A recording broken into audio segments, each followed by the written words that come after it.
Hello, everybody.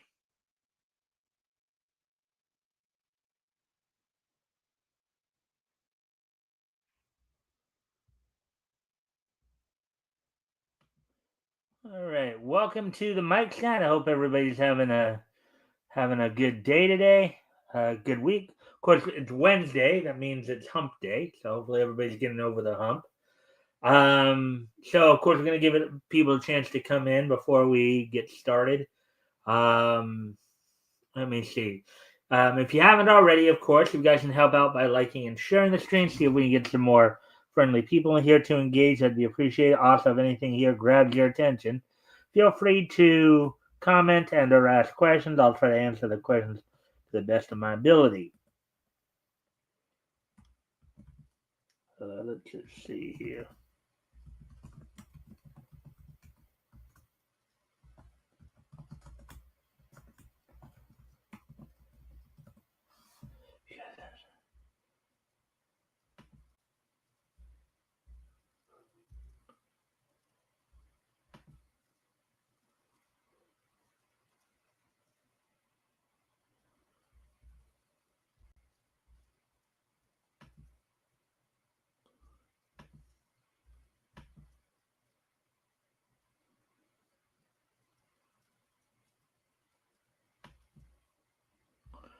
I guess it would appear that things are going a little goopy. All right. So, anyways, as we're just trying to see if I could try to get some more viewers. Try one more time here.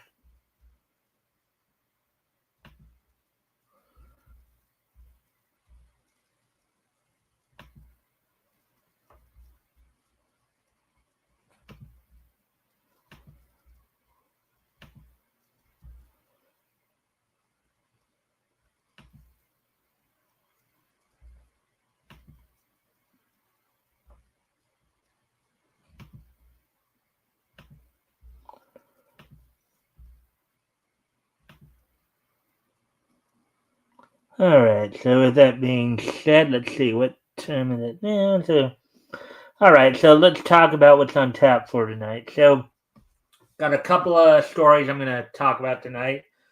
Article I'm going to read from Bleeding Fool, talking about if the latest, apparently Marvel and DC are looking to see if this latest upcoming crossover will save the.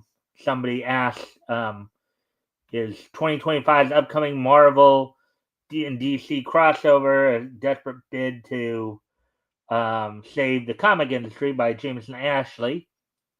Then also, we're going to report on the passing of voice actor Dave Mallow, who passed away, I believe, today at the age of 76. For those of you, I know the name may not necessarily sound entirely familiar, but he's a voice actor. He, of course, did some work. I think he was Bobzilla or something like that on Power Rangers. He also provided the English voice for a number of different animes, anime dubs, English anime dubs, as well as some video game dubs.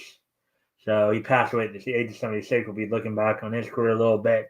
Also, we'll have the wrestling wrap up, talk about what happened on last night's NXT Roadblock event from the theater at Madison Square Garden.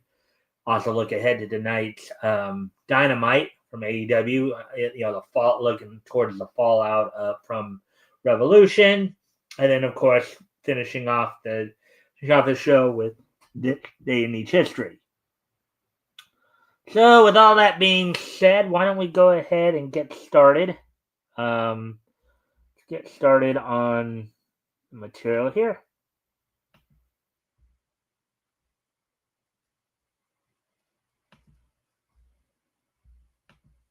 Start off with this article first, of course.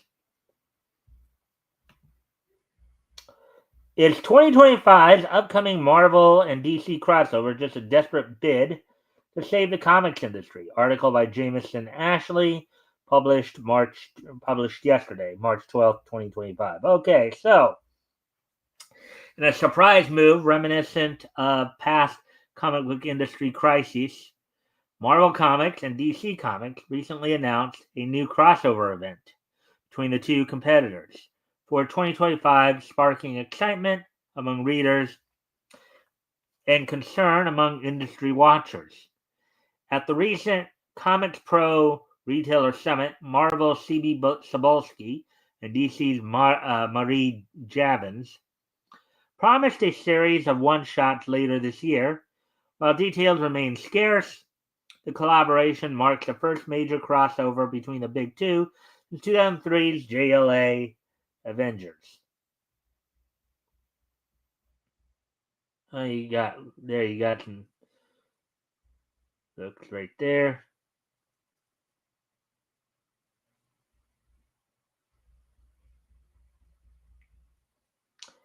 Industry analysts note that some such high-profile crossovers often coincide with periods of market uncertainty. Well, considering that for the last, for like the last 5, 6, 7 years here, they've been having trouble. They've been bleeding out, consumers because of the fact they've been going into, they've been pushing stuff that consumers don't want.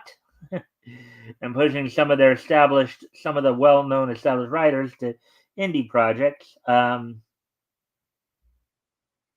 But anyways, continue on with the article here. This go around, the timing is particularly noteworthy as it coincides with Diamond Comic Distributors' recent Chapter 11 bankruptcy filing, which sent shockwaves through the industry. Comic book market has faced numerous challenges in recent years, not only the distribution shakeups from Diamond's decision to stop distributing during the pandemic, to rising production costs and shifting consumer habits. Now, the latest introduction of tariffs on goods produced outside of the U.S. has further complicated matters for publishers.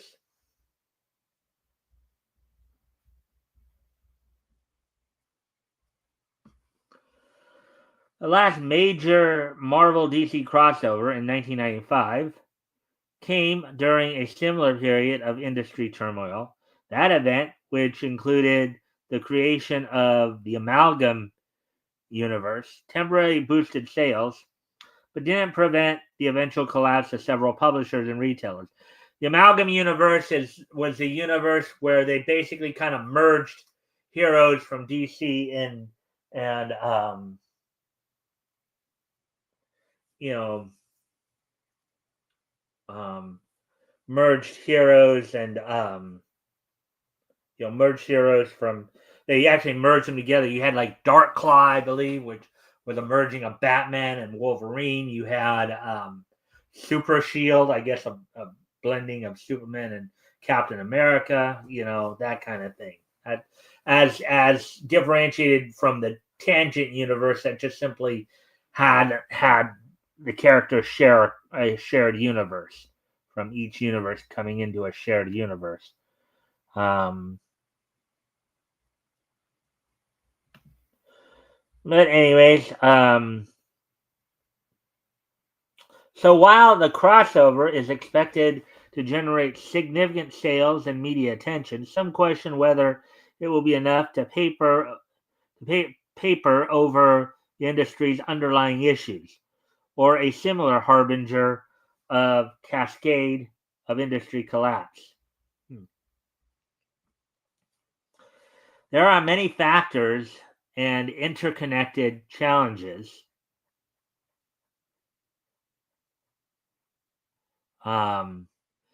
facing the comic book market at the moment. Market saturation, particularly in the superhero genre, has led to audience fatigue, making it harder for new titles to gain traction. And more than a few superhero comic readers have been put off by too much bad writing, mid-tier artwork, identity politics, and substituting entertaining stories for lectures. The last two is what I was alluding to earlier.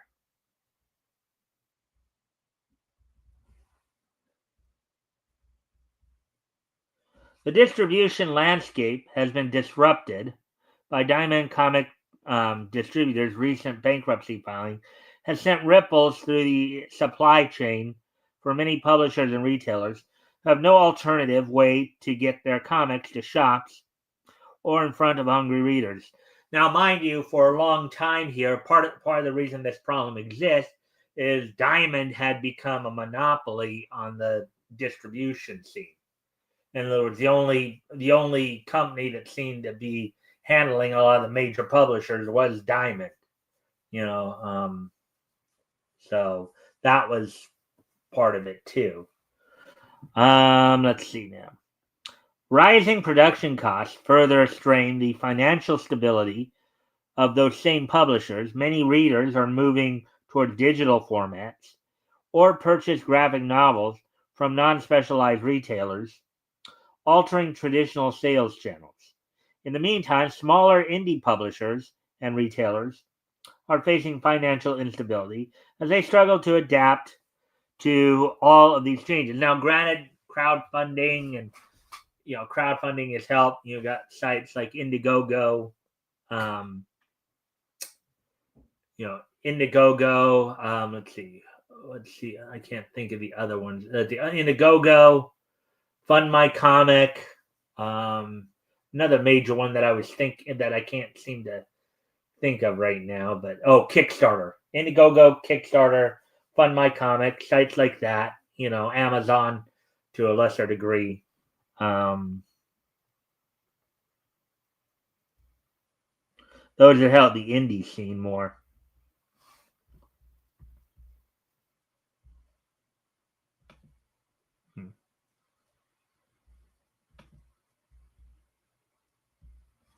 Marvel Comics VP and executive editor Tom Brevoort wrote last year in his Substack that Marvel only very rarely does publisher crossovers like this. I believe the writer here meant to say rarely, not rately. I think that was a typo.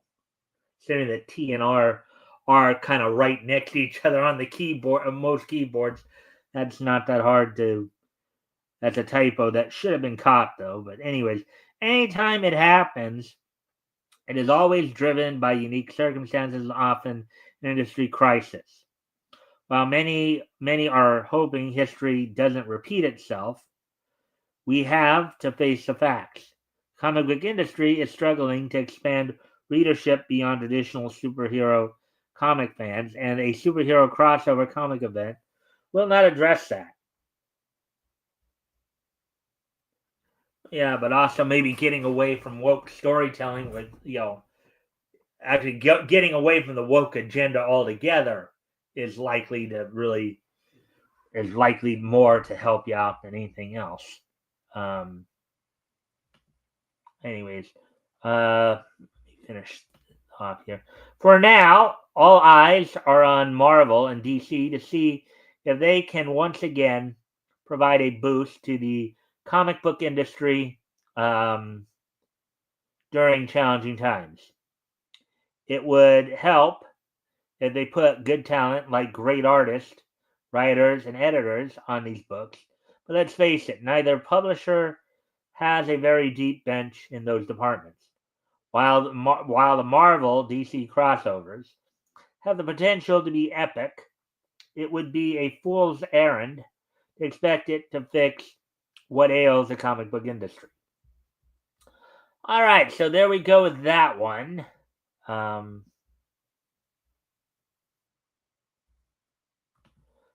share screen here. I do need to step away for a moment, so I'll put some music on while I'm gone. Then we'll move on to the next story. I'll be right back.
All right, I'm back. Friendly reminder, of course, you guys can help out by liking, sharing the stream, see if we can get some more friendly people in here to engage. That'd be appreciated. Also, if anything here grabs your attention, feel free to comment and or ask questions, and I'll try to answer the questions to the best of my ability.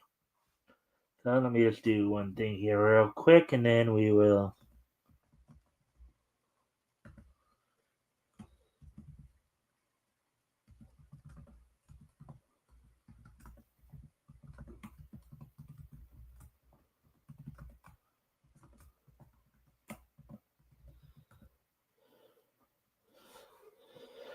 All right, so now we're going to move on to the second story of the evening that we're going to um, talk about here, in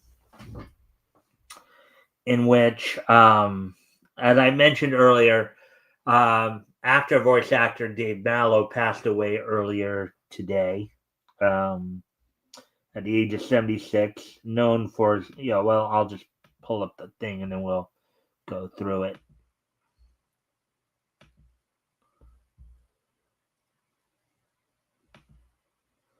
All right, so Dave Mallow, born October 1948, passed away March 11th, so actually a couple days ago, 2025. He was 76 years old. He was an actor slash voice actor known, again, known for a few things. But anyways, let's look through here. So Mallow's father worked in radio and television, was a 30-year on-air veteran at Chicago's WGN. Of course, we all know the superstation WGN, on your local cable channels growing up. After graduating from Maine South High School, Mallow attained a BFA in theater arts from Drake University in 1970.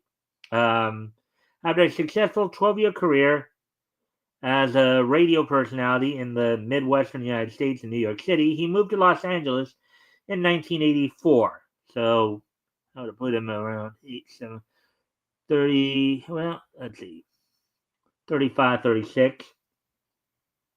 To pursue a career in voice acting that has included commercials, film dubbing, looping, narration, audiobooks, radio plays, and voice characterizations in numerous video games, toys, cartoons. As I mentioned, of course, he did a lot of anime work as well. Dubbing, English dubbing for Japanese anime. He provided the daily intros and various monsters for Saban Productions, including the benevolent Babu in Mighty Morphin Power Rangers, and let's see, Angemon, Gekomon, and Upamon in Digimon.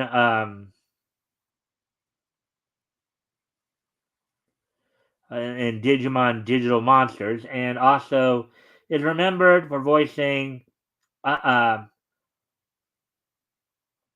Amorao in digital manga's Fooly Cooly. Herzog in the alternative reality game I Love Bees, and Akuma in the Street Fighter franchise, among numerous others. On March 11th, 2025, fellow voice actress Dorothy Elias Fawn, who, of course, worked with Mallow on a number of, now granted, Mallow was probably known a lot for his voice dubbing work throughout the 80s, 90s, and, aughts.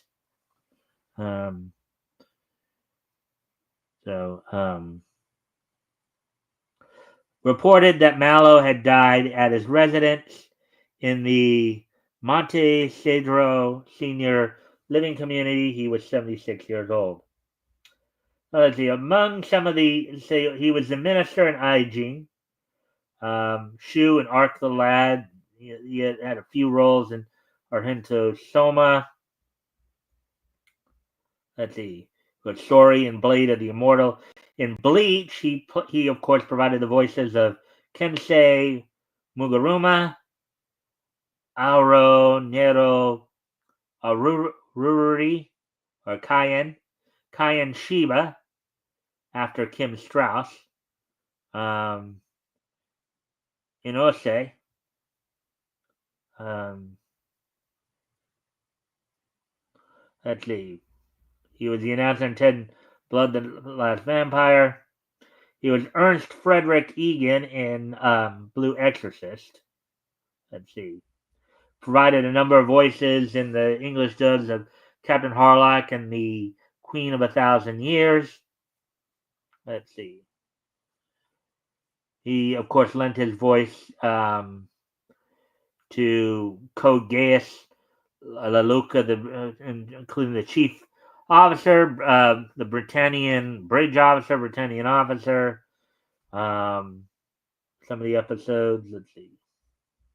Of course, and they already talked about a number of the voices he did in the Digimon series, including Agamon, Magna, Agamon, Seraphim, Upamon, Pegasusmon, Toganon, Angenon, so in the Harmony Gold, he also provided the voices of he provided the voice of Oolong in the Harmony Gold dub of Dragon Ball.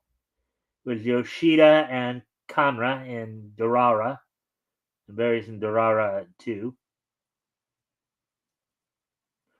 He was Jobs in Eureka 7. Coconut and Flint the Time Detective, Commander Amorao in Fooly Cooly. He was Hart and the Guard Captain in Fist of the North Star. Goto and Hunter. Now I'm guessing that Hunter x Hunter is the 2011 Hunter x Hunter, the one that was done by Bang Zoom.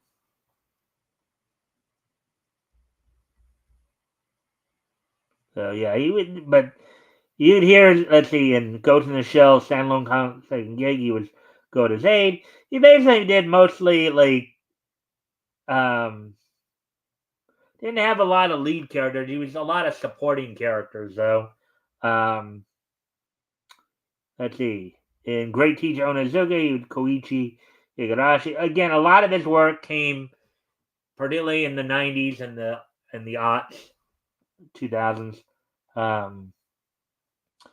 Evans and Gary in Gungrave, Custodian and Painter in Gun Frontier, the Chief in Gun Sword, the Anti-Spiral in Gurren Lagann.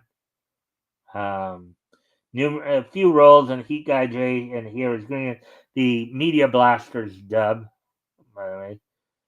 Kyosuke Irei in Higurashi When They Cry.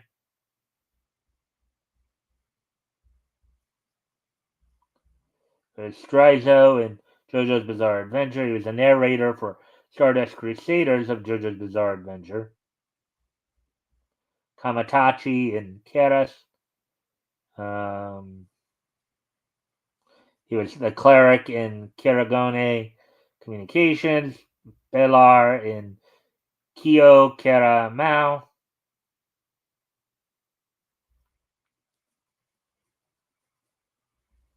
Provided the additional voices of Little Women.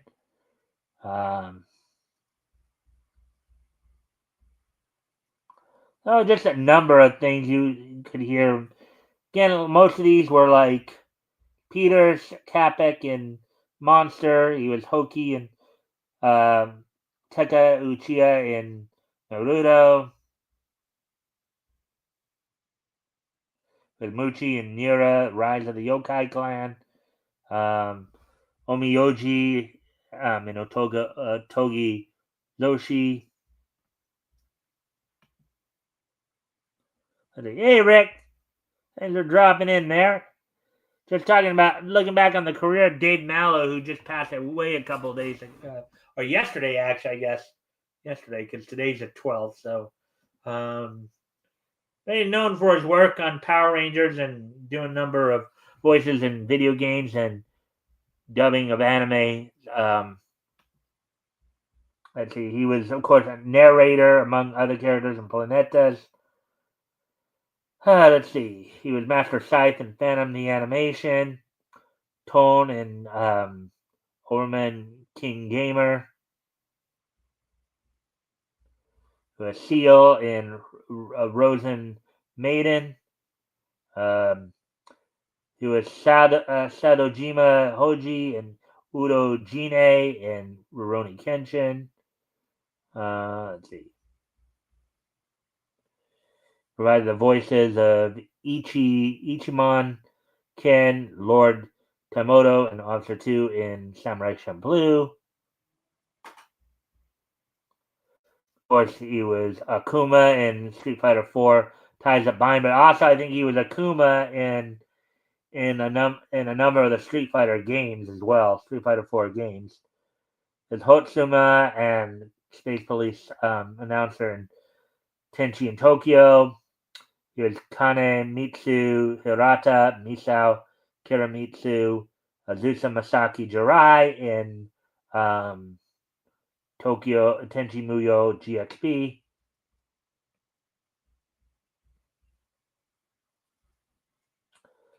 So he provided the voices of Gaishi, Ikuta, Sensei, Wanami, Gaho, and Shuko in the 12 Kingdoms. Pioro in Vandred.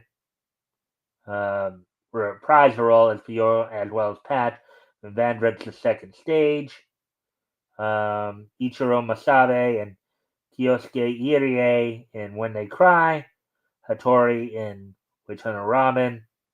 Seishiro Sakura Luka in X. And so Rombar and Yukikaze provide the voice of Yopopo, Kikupo, and Cut and Paste in Zatch Bell, Jiro Nakata and Zetman, and these are some of his Western anime credits. Grandpa Benjamin Brown and Frankie and Noozles. He lent his voice to a few Grimm's Fairy Tales classic characters. Of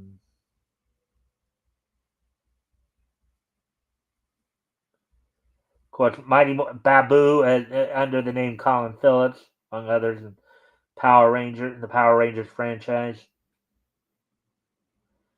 So that's all we got for him right there. So with that, what I would like to do now, of course, with him just passing away yesterday, I'd like to observe a moment of silence for him, and passed on now, and then we'll of course move on to the wrestling wrap up next. So we're going to observe a moment of silence, and we will move on to the wrestling wrap up.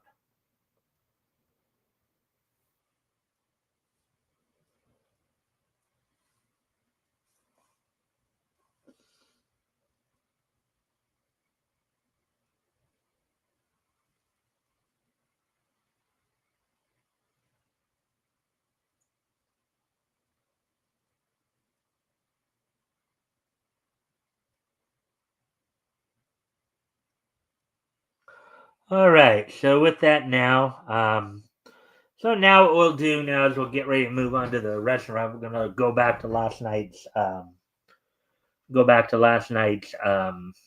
WWE NXT show as they held their Roadblock event last night, in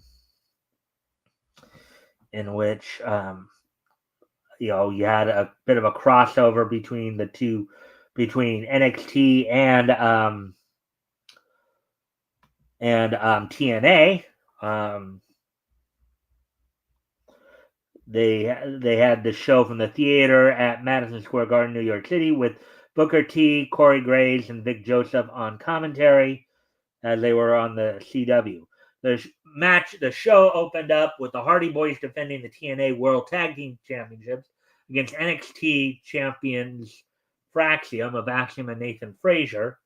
They retained the titles, and then later in the show indicated that they want to try to challenge Fraxium for the NXT title to add more gold to their waist. The next match saw Jordan Grace defeat Roxanne Perez in a battle of two main event stars, as of course, Jordan Grace being signed after having a dominant run in TNA. Roxanne Perez coming off of a recent loss. As she was at one point the former NXT Women's Champion. Ova Femi successfully defended the NXT title against TNA X Division Champion Moose. In a battle of two big men, in a battle that saw Moose actually matched up against somebody who could match his power and athleticism in Ova Femi. Prior to the match, of course, Ova Femi got some words of wisdom from the Undertaker backstage as he was heading out to the ring, talking about defending your yard, as it were. In a New York street fight, Javon Evans beat Ethan Page in a feud that's been for the last couple months here. Page had previously injured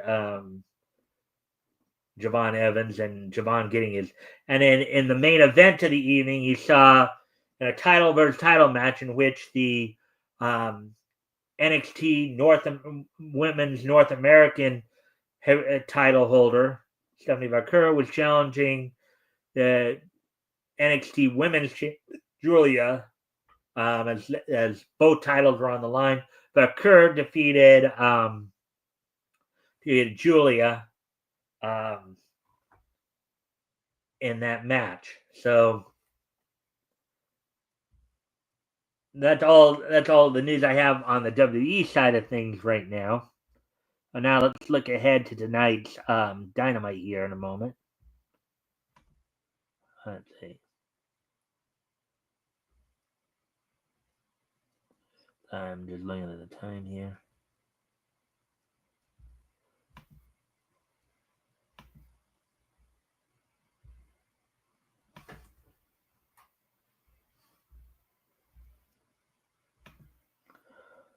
On tonight's Dynamite, coming from the Save Mart Center at Fresno State in Fresno, California, on TBS with Excalibur Taz and Tony Schiavone on the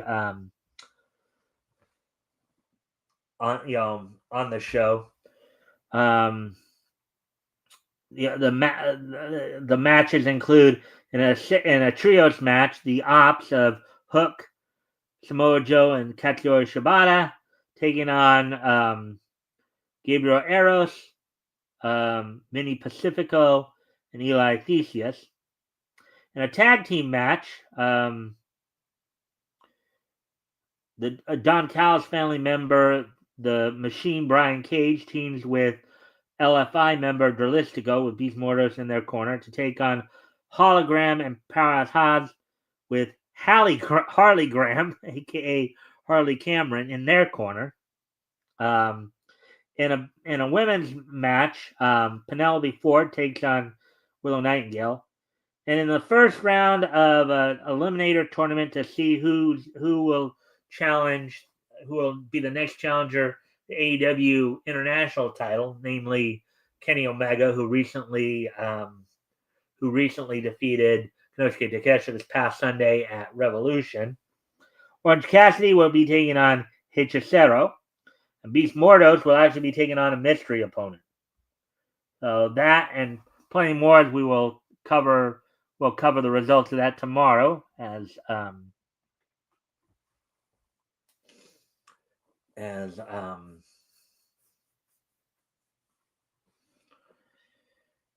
we will be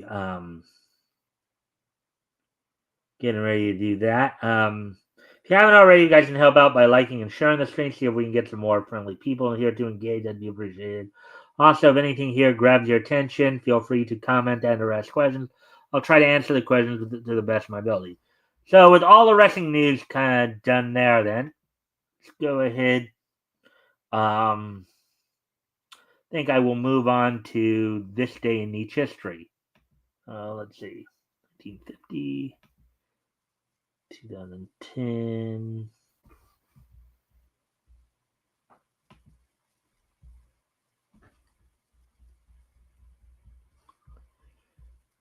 10, let's see, 2015.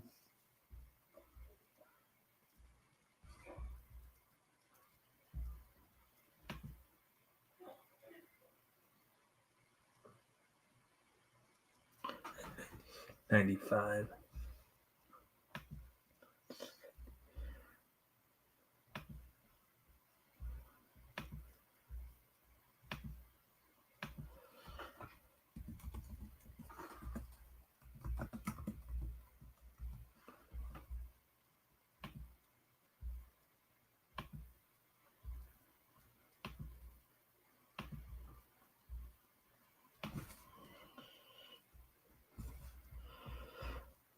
All right, so let's get ready to move on to the. So let's see now. So now, first off, I'm going to we're going to head back 75 years ago today. As on this date, 75 years ago today. Um, on this date, 75 years ago today, the 10th issue of Whip Wilson went on sale on this date back in 1950, 75 years ago today. This actually went through a number of names. It's probably mainly known as Gunhawk, but started out as Blaze Carson for the first 5 issues and went 3 issues as Rex Hart, then went to Whip Wilson for 3 issues, and then finally settling on Gunhawk. But basically, this is overall a Western anthology series, in this case, at this point in time, featuring Whip Wilson. So on this date in 1950, 75 years ago today, the 10th issue of Whip Wilson went on sale on newsstands on this date back in 1950.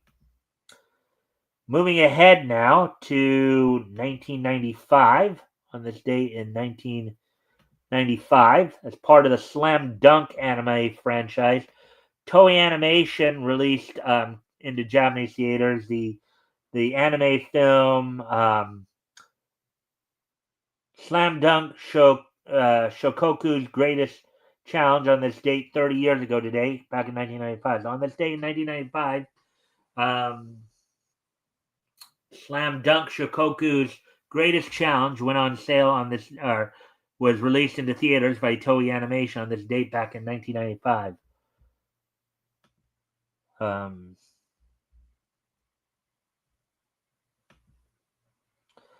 Now, moving on to the next piece of niche history. Let's see, 2015, 2010.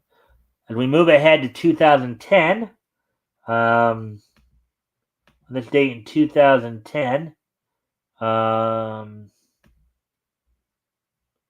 which was, of course, 15 years ago today.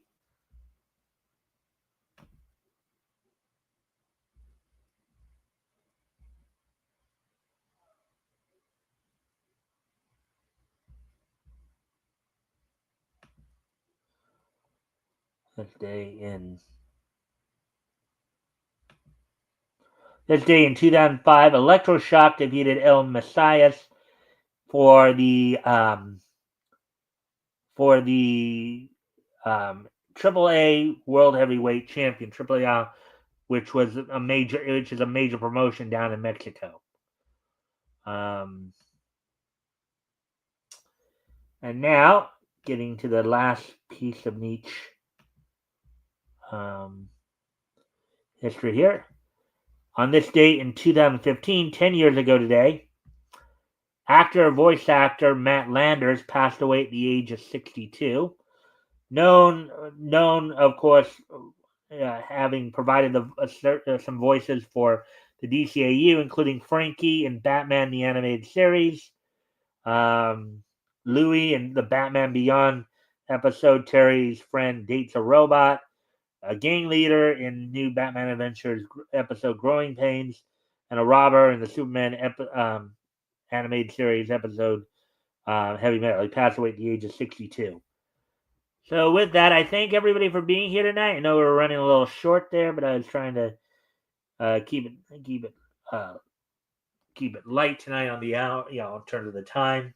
I was actually trying to aim for a 46 to 51 minute mark, but 41, maybe a little bit sooner than that. But with that, I do thank everybody for being here. We'll be back here tomorrow night with more niche news. Hopefully, we're trying to balance everything out, with the time-wise, everything. And we'll be back here on Sunday as well with Apex co-hosting, help me to present, books that went on sale in March of 1940, focusing this week on books that went on sale from Archie Comics. So with that, I thank everybody for being here, and I hope to see everybody back here tomorrow. Bye.